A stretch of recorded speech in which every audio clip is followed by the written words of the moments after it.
સુરતમાં અમરોલી કોસાદની પ્રાથમિક શાળાના સસ્પેન્ડેડ આચાર્યનું વધુ એક કારસ્તાન સામે આવ્યું છે। સરકારી સ્કૂલમાં રમતગમતના સાધનોનો કોન્ટ્રાક્ટ આપવાનું કહી 1,70 લાખની ઠગાઈ કરી છે। સરથાણા પોલીસ મથકમાં સસ્પેન્ડેડ આચાર્ય સામે ગુનો દાખલ કરવામાં આવ્યો। અગાઉ વિદેશ પ્રવાસ મુદ્દે આચાર્ય સંજય પટેલ વિવાદમાં આવ્યા હતા।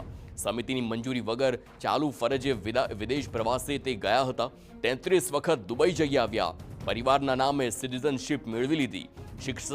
શિક્ષણ સમિતિની શાળાની ગ્રાન્ટ પણ વાપરી હોય તેવી પણ વાત સામે આવી।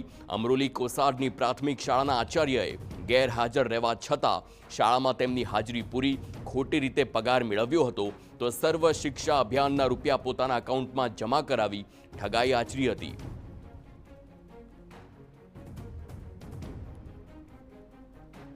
અમને એવું માલુમ પડ્યું કે 6,40,000 એ સર્વ શિક્ષા અભિયાનના પૈસા એ પોતાના એકાઉન્ટમાં ભરેલા છે અને તે રિકવર કરવા માટે એને નોટિસ આપી હતી।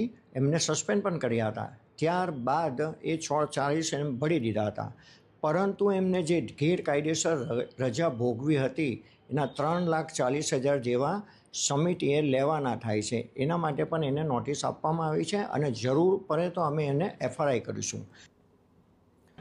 આચાર્યને સસ્પેન્ડ કરાયા બાદ હવે તેના વધુ એક કારસ્તાનનો પર્દાફાશ થયો। સરકારી સ્કૂલમાં રમતગમતના સાધનો અને સ્ટેશનરીનો કોન્ટ્રાક્ટ આપવાનું કહી 1,70 લાખની ઠગાઈ આચરી। આ મામલે સસ્પેન્ડેડ આચાર્ય, તેના પિતા અને સાગરીતો વિરુદ્ધ ગુનો દાખલ કરાયો છે, જે પૈકી સાગરીત અજીત પટેલને સકંજામાં લેવામાં આવ્યો, જ્યારે સંજય પટેલ અને તેના પિતા બાબુ પટેલ ભૂગર્ભમાં છે।